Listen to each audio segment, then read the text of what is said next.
ছুটি দৌড়া দৌড়ে আজ কিসের আয়োজন ওরে ছোটা ছুটি দৌড়া দৌড়ে আজ কিসের আয়োজন আর সিরাজুল ইসলাম নিল বিদায় আজ তারি আয়োজন নারে তাকবীর। গজল কিছু বুঝতে পারছেন বাপ আপনারা কি বলতে চাইছি? আচ্ছা দুই একটা গজলের ভিতরে কথা বলছি, আপনাদের অসুবিধা লাগে না তো? বোঝানোর জন্য বলছি, যদি বলেন না প্লেন বলতে প্লেন বলে যাবো, কোনো সমস্যা নেই, অসুবিধা নেই তো? হ্যাঁ আলহামদুলিল্লাহ। সুন্দর সুন্দর কালাম, এরকম ঘটনামূলক কিছু কালাম আপনাদেরকে শোনাবো। আসলে এবার একটি নাতে রসুল পরিবেশন করছি, মনোযোগ সহকারে শুনবেন। তারপরে এই সবগুলো রিকোয়েস্টের কালাম যেগুলো আমার ভাই যারা বেছে রেখে দিয়েছে। হ্যাঁ তো এবার একটি মায়ের শানে গজল পরিবেশন করছি, মনোযোগ সহকারে শুনবেন। আমার জীবনের সেরা গজল, আমার জীবনের শ্রেষ্ঠ একটি গজল মায়ের শানে গজলটি পরিবেশন করছি, মনোযোগ সহকারে শুনবেন। মাকে সবাই ভালোবাসো? কে কে মাকে ভালোবাসো হাত তোলো দিন দেখি। মাশাআল্লাহ, হাত নামো, হাত নামো। আচ্ছা শাশুড়িকে কে কে ভালোবাসো হাত তোলো দেখি।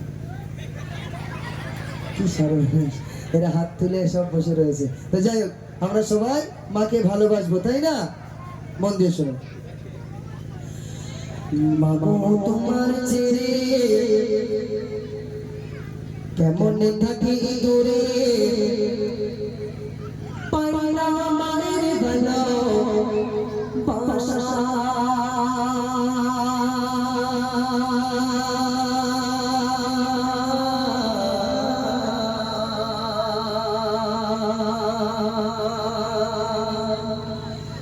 পাই না জনম দুঃখী এই জগতে মিলবে কে মায়ের ভালোবাসা, এই জগতে মিলবে কে মায়ের ভালোবাসা।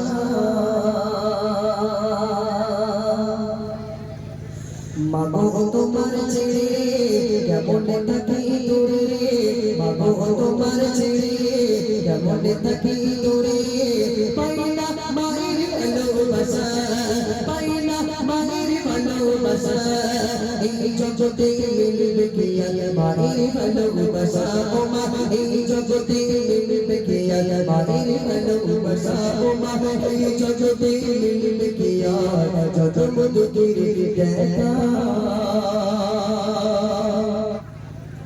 মাগো তোমার স্মৃতিগুলো আজও মনে পড়ে, কোথায় আছো কেমন আছো দূরে মাটির ঘরে মা,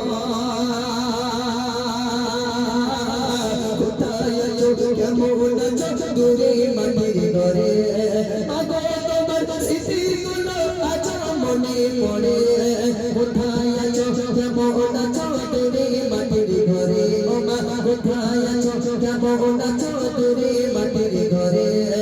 আল্লাহ তুমি আমার মাকে দিও তোমার দয়া, আল্লাহ তুমি আমার মাকে দিও তোমার দয়া। এই জগতে মিলবে কে মায়ের ভালোবাসা, ও মা এই জগতে মিলবে কে মায়ের ভালোবাসা। মাগো তুমি এই দুনিয়ায় ছিলে অনেক দুঃখে, কষ্ট বেদনা একাই ভেঙে রাখলে আমায় সুখে মা,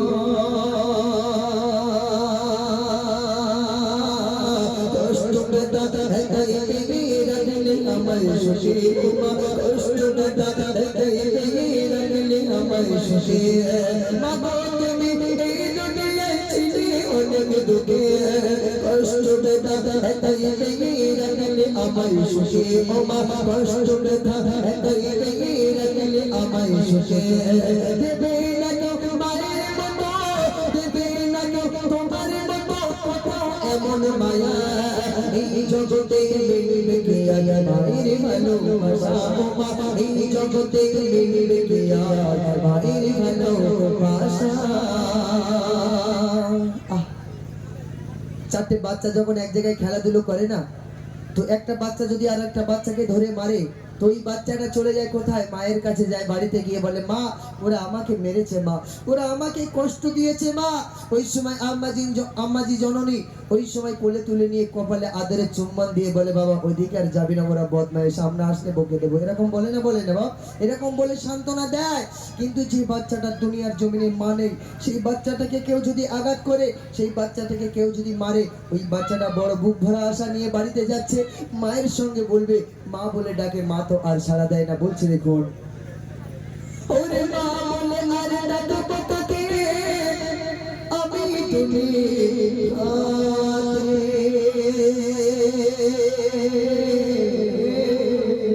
বলছি আয়ো বনবে ঘটনা শোনো মিনি মমিনা, বলছি আয়ো বনবে ঘটনা শোনো মিনি মমিনা, সামনে স্ত্রীর ভালোবাসা কেমন ছিল দেখো না, ওর সামনে স্ত্রীর ভালোবাসা কেমন ছিল দেখো না, বলছি আয়ো বনবে ঘটনা। মন দিয়ে শুনবেন, বিশেষ করে আমার মায়েরা, স্বামী স্ত্রীর কেমন ভালোবাসা ছিল দেখুন। আপনাদের একটা পুরস্কার দেব আমি, সবথেকে দুনিয়াতে সবথেকে বেশি স্বামী ভক্ত ছিল কে বলেন তিনি, মায়েদের ভিতরতে বলতে পারবেন? এদিকে আমি না হয়নি এই পৃথিবী, বলো বলো, হ্যাঁ কাটুরি আর বিবি ঘোড়ার ডিম জানো তাই তুমি, হ্যাঁ হয়নি, আমি বলছি মন দিয়ে শোনো। তো আইয়ুব নবী তার 4 জন বিবি ছিল, কজন ছিল? 4 জন স্ত্রী ছিল, কেমন ছিল দেখুন। বাদশা ছিল আইয়ুব নবী, তার ছিল 4টি বিবি, এই কথাটা একটু ভালো করে শোনো। বাদশা ছিল আইয়ুব নবী, তার ছিল 4টি বিবি, সুখে দুঃখে তাদের নিয়ে জীবন কাটাই আইয়ুব নবী। শোনো মনিকা আইয়ুব নবীকে রবানা, শোনো মনিকা আইয়ুব নবীকে রবানা, ধ্বংস হলো যা কিছু ছিল আর হলো মালাখানা, ওরে ধ্বংস হলো যা কিছু ছিল আর হলো মালাখানা। আইয়ুব নবী কিন্তু বাদশা ছিল, জানেন তো, আইয়ুব নবী বাদশা ছিল এবং 4 জন বিবি ছিল। আইয়ুব নবীর উট দুম্বা গরু ছাগল বিল্ডিং বালাখানা, আল্লাহর পরীক্ষা শুরু হয়েছে, সব শেষ হয়ে গেছে, আর কিচ্ছু নেই, মাটির সঙ্গে মিশে গেছে। 3 বেলা 3 মুঠো খাবে, আইয়ুব নবীর এরকম আর পজিশন ছিল না। এখন এরকম পজিশন যখন ছিল না, তখন আইয়ুব নবীর 4 জন বিবির ভিতরে দুটো ভাগ হয়ে গেল। কটা? দুটো ভাগ। 3 জন বিবি একদিকে, আর তার ভিতরে ছিল আম্মাজান রহিমা। কি কে ছিল? আম্মাজান রহিমা। পৃথিবীর ভিতরে সর্বশ্রেষ্ঠ স্বামীর সেবা করেছিল আম্মাজান রহিমা। 18 বছর ধরে স্বামীকে অসুস্থ অবস্থায় সেবা করে গিয়েছে। একটু শোনো, হ্যাঁ।